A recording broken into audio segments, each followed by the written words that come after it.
Bienvenue sur Africa 24 dans cette nouvelle édition du QG Week-end. Au sommaire de l'actualité, au Togo, l'opposition conteste les résultats de non-vainqueur fort Gnassingbé. Le camp de Jean-Pierre Fabre dénonce un scrutin frauduleux et affirme avoir remporté la victoire selon son propre décompte. À l'occasion de la journée mondiale de la presse qui coïncide avec le 3 mai de chaque année, focus sur les libertés de la presse du continent. Quel constat faire de l'indépendance des médias? Quel bilan de l'évolution de ce principe fondamental? Éclairage dans ce journal. À l'instar de nombreux pays africains, le Burkina Faso regorge d'une population très jeune.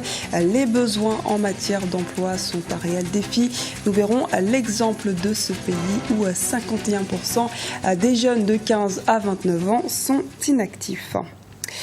Mais avant de développer ces titres, plusieurs rassemblements de population en faveur de la paix au Mali. Ce samedi à Bamako se tenait une marche de soutien à Ménaka, prise brièvement il y a 2 semaines par des combattants du mouvement national de libération de l'Azawad. Et il y a également eu lieu un meeting pour la paix à laquelle a participé Mahmoud Dicko, président du Haut Conseil islamique du Mali. Dans un même temps, des combats ont eu lieu dans le nord-ouest du pays. Les rebelles Touaregs du MNLA ont occupé brièvement la ville de Diré, à 120 km de Tombouctou, avant d'être délogés par l'armée régulière. Résultat de la présidentielle sur fond de contestation au Togo.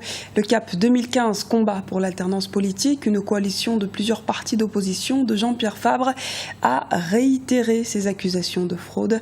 Ayant obtenu 34,95% des suffrages, le camp de l'opposition rejette ces résultats mais n'envisage pas de recours constitutionnel, estimant que la Cour constitutionnelle est inféodée au régime togolais. Les explications d'Emefa Kofi. Union pour la République déclaré vainqueur de la présidentielle du 25 avril 2015 selon les résultats provisoires. Le leader du parti UNIR, le chef de l'État Faure Gnassingbé, a totalisé 58,73% des voix contre l'opposant Jean-Pierre Fabre qui obtient 34,95% des suffrages. Selon CAP 2015, ces résultats ne reflètent pas la vérité des urnes et pour certains observateurs, la nécessité d'apporter des preuves s'impose à la principale formation politique de l'opposition. Toutes les missions d'observation, qu'elles soient internationales ou nationales, ont dit que le scrutin a été libre, crédible et transparent. Je pense que ceux qui estiment qu'il y a eu fraude doivent en apporter les preuves, y compris vis-à-vis de l'opinion. Je crois que c'est à cette seule condition que les contestataires peuvent valablement convaincre l'opinion nationale et internationale. L'Alliance nationale pour le changement, membre de CAP 2015, dit avoir fait ses investigations et demande le recomptage des voix.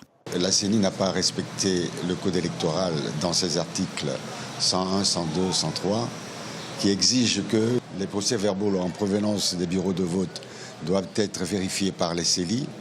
Et ensuite, les procès-verbaux en provenance des CELI, des 42 CELI, vérifiés par la CENI. Et nous demandons au régime, tout simplement, au régime RPT UNIR, de procéder à la vérification des procès-verbaux en provenance des CELI d'une part, ensuite en provenance des bureaux de vote. S'il s'avérait qu'après vérification, sous contrôle d'experts internationaux, il s'avérait que Faure Gnassingbé a gagné, nous l'accepterons. Il est à noter que CAP 2015 n'a pas fait de recours devant la Cour constitutionnelle à qui il revient de proclamer les résultats définitifs. Clôture des assises pour la réconciliation nationale à Madagascar depuis ce samedi 2 mai. Ces assises qui ont démarré le 28 avril dernier n'ont finalement pas fait la lumière sur la crise politique qui a secoué le pays. Toutefois, des résolutions que doit adopter le président R. Razaona Rémian-Piane devraient être adoptées. Il s'agit notamment de la création d'une chambre des autorités traditionnelles. Il s'agit également d'un conseil des sages et un comité de contrôle des forces armées. Par ailleurs, il a été annoncé également par le chef de l'État qu'un décret sera signé pour lever l'assignation à résidence de l'ancien président Marc Ravalman. Célébration de la journée mondiale de la presse ce dimanche 3 mai. Les journalistes font l'objet de poursuites judiciaires et souvent victimes dans leur exercice de leur métier.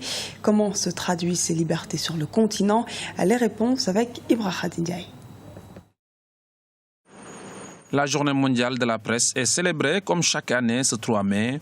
Créée en 1991 par l'UNESCO lors d'une conférence à Windhoek en Namibie, la journée internationale de la liberté de la presse de cette année a pour thème « Donnons du souffle au journalisme vers une meilleure couverture de l'information, l'égalité des genres et la sécurité des médias à l'ère du numérique ». Car le quatrième pouvoir a plusieurs missions à accomplir. Je peux donc dire que la presse camerounaise, elle se porte... Je ne peux pas dire très bien, mais disons relativement bien. À l'heure où je vous parle, nous n'avons pas de journalistes derrière les barreaux du fait de l'exercice de la profession. Et j'annonce également que je n'ai jamais eu à interférer sur la ligne éditoriale de quelque journal que ce soit, qu'il s'agisse de la presse écrite, de la presse de la radio ou de la télévision. Jamais. Sauf de temps en temps quand un journal ou un journaliste a tendance à remettre en cause les acquis, les fondamentaux sur lesquels repose la nation, à savoir la paix, la concorde, l'unité, bref. Mais sinon, cette presse, elle est vigoureuse, elle existe, elle est abondante. La presse doit contribuer pleinement au renforcement de la démocratie et de la paix d'une manière générale. Toutefois, l'environnement, les moyens financiers peuvent influer sur le travail des journalistes. Du point de vue de la contribution de la presse à la démocratie apaisée, on ne peut pas dire qu'elle y apporte beaucoup. Les acteurs politiques sont souvent blâmés, des reproches leur sont faits, mais il est évident que si on devait s'en tenir à la presse qui relaie les propos incendiaires et qui ne fait rien souvent pour apaiser, la paix dans ce pays-là n'aurait pas été à l'ordre du jour. C'est quelquefois peut-être des religieux, de la société civile ou même les politiques eux-mêmes qui sont blâmés, qui finissent par prendre conscience et qui décident de ne pas aller plus loin. Et je n'ai pas, à ma connaissance, souvenir de ce que la presse, souvent, a pris ses responsabilités pour dire non, nous on veut la paix, nous on veut obtenir telle ou telle chose au nom de la Côte d'Ivoire pour la Côte d'Ivoire et puis on y est arrivé. Ce qui préoccupe la presse, c'est de dire qu'elle n'a pas les ressources, qu'elle n'a pas les moyens, il faut que l'État lui en donne, il faut que les gens lui donnent les moyens. Et puis on lui en donne, mais ça ne résout jamais les problèmes de la presse. Journalistes emprisonnés, médias censurés, dans de nombreux pays, les journalistes travaillent dans les contraintes. Ils sont également dans l'exercice de leur métier d'informer les victimes collatérales de la guerre contre le terrorisme. Le continent est en panne d'électricité. 70% des Africains ne disposent toujours pas d'électricité, alors que l'Afrique sera passée de 1 à 2 milliards d'habitants d'ici à 2050.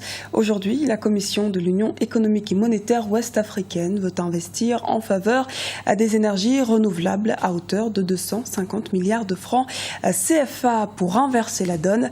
Le programme Facilité régionale d'accès à l'énergie durable va être mis en place pour la mise en œuvre de projets de centrales solaires de 5, 10, voire 20 mégawatts dans les 8 États membres. La jeunesse africaine est confrontée aux problèmes récurrents du chômage.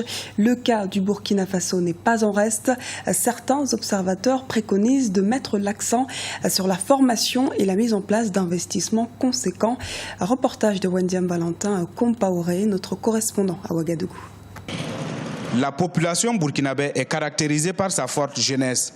En effet, plus de 47% de ses 18 millions d'habitants sont jeunes.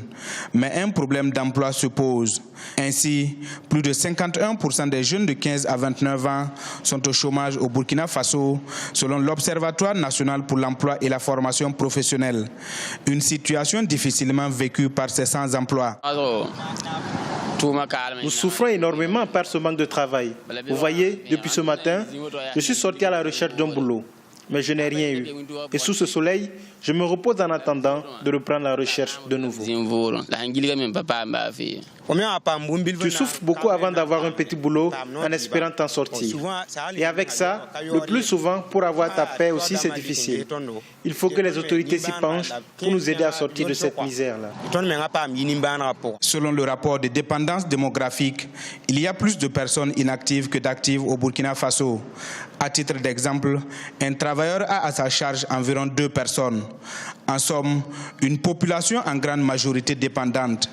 Pour transformer cette croissance en opportunité, des chercheurs proposent d'investir dans la formation professionnelle. Le développement ne peut pas passer par une autre voie que par celle-là.